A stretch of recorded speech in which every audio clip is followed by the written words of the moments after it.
Hey guys, I have a quick video for you guys. This is for David, Stacy, and Yvonne.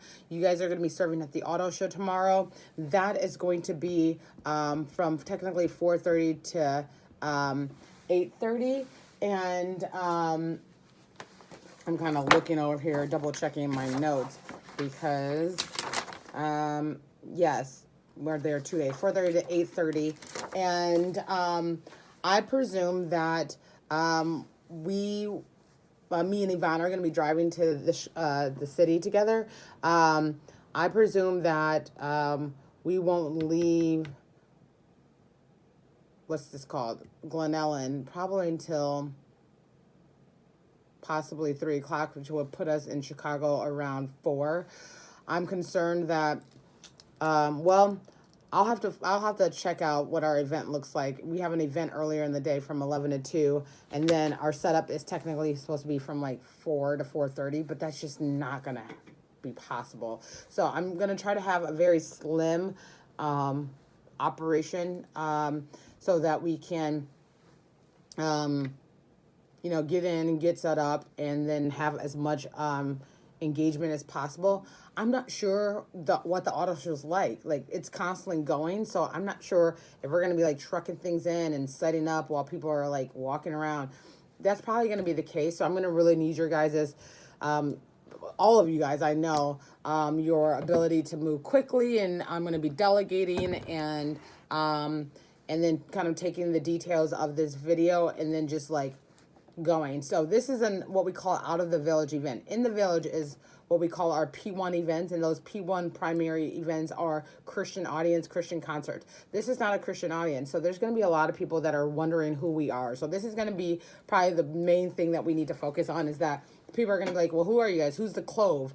Some people think we're the Clove. Well, K-Love is a Christian radio station. We're a contemporary Christian radio station.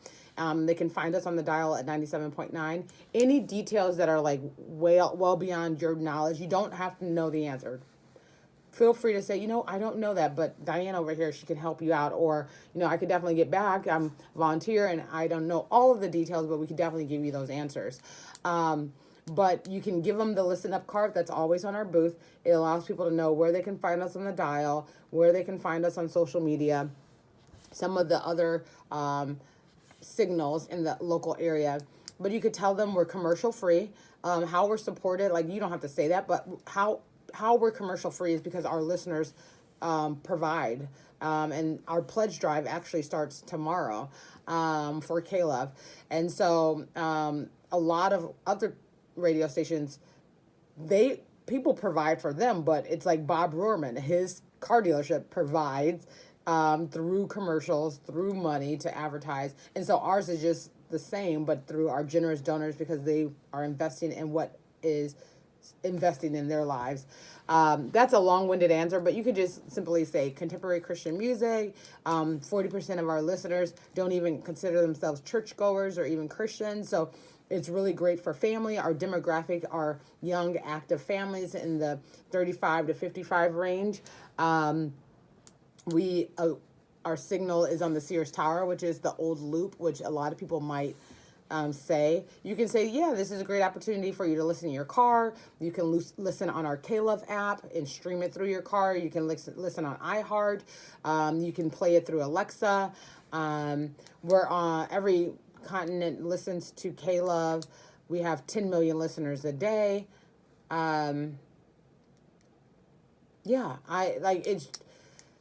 That's our talking points. So engagement and contesting are two different things. Engagement brings people to the booth. Contesting allows people to enter to win. Quite often in our out of the village events, when we say, hey, enter to win, they think we're trying to sell them something or get their information. So I suspect that a lot of people are going to be like, no, I don't want to do that because you're just trying to get my information. But you could just say, like, these are just fun opportunities. So it's no strings attached. Just we want to give you things. So we're going to do pick a car. So a jar. Sorry, I'm taking notes here. And then cars.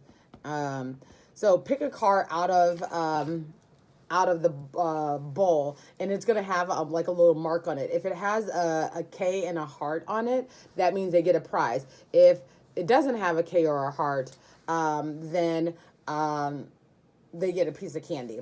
And the pricing will just be K-Love branded items, along with making sure that we're putting listen up cards in their hands. And I'll have like little small ones, like business card size cards. So that the people can figure out who we are when they get our pricing. It's just not like a free pen or whatever. And then the contesting is what we really want to sell people on, because that is tied to my internal goals. So we're going to have Windy City Bulls tickets for people to win. And that is going to be 4 tickets to the Windy City Bulls, and they can go to any game this season. So I thought that would be a great opportunity, because people will see Windy City Bulls. They can text the word CAR, C-A-R, to 21947, or go to our iPad. It's the same form. The form that comes on their phone is the same form at the iPads. We just say, hey, like, text the word CAR to 21947. You can win Windy City Bulls tickets, and we'll pick a winner. Actually, don't even say when we'll pick a winner, because oftentimes when we say we'll pick a winner on Monday, in these type of events, they will think like, well, how am I going to get the tickets? You're going to mail them to me. You got my address. Now you just want my address. So you could just say, Windy City Bulls tickets. We're going to be picking a winner from today. That specification lets people know that it's not like a big contest that they're entering in for, but specifically for the hours that we're going to be on site. Really, that's it. You're going to wear your K-Love shirts. David and Stacy, let me know what size shirts you guys wear. I'm thinking, David, you're a large, and Stacy, you're a medium. Just to be safe, that's what I'll bring. And then closed-toed shoes, so if you want to wear boots or whatever. I will need your guys' help bringing in the equipment. I'm going to have to park the car somewhere. Wherever you decide to park your car, I would say Spot Hero might be a good idea, and then find the cheapest and closest location. I might end up doing Spot Hero as well, because I've had great success with that. Or finding street parking and, seeing how long I can park on the street for free. Let me know. Text me when you guys arrive. Text me if you're running late. Call me if you're running late, actually. But get there no later than... I'd rather have you guys waiting if possible, because this kind of venue is not a place to like try to find you in this big conglomerate. It's going to be the McCormick Place, and that's on 2301 South King Drive. And you guys are going to want to be on the King Drive side. There's a bunch of free parking on King Drive, but I suspect tomorrow it might be a little bit crowded because it is the first day of the auto show. So get there no later than... we'll be coming from an event. So David and Stacy, can you guys get there around 3:30? And what I can have you guys do, this is not inside of the auto show, which is what I found out. It's on the outskirts, so you don't need a ticket to get to our booth. But it is called the why am I thinking Grubhub? Sorry guys, I've been like completely swamped. It is called the Buzz Hub. The Buzz Hub location. So if you guys can find the exhibit location, which is in the North Hallway ticket lobby, and it's called the Buzz Hub location. If you guys can spot that and figure out where that is before we get there, that'll make it very easy for us to travel our equipment to that location and get set up sooner rather than later. So it's already 9 minutes. I'm going to have to probably put this on YouTube because it's going to be hard to send this through text. I'll talk with you guys soon.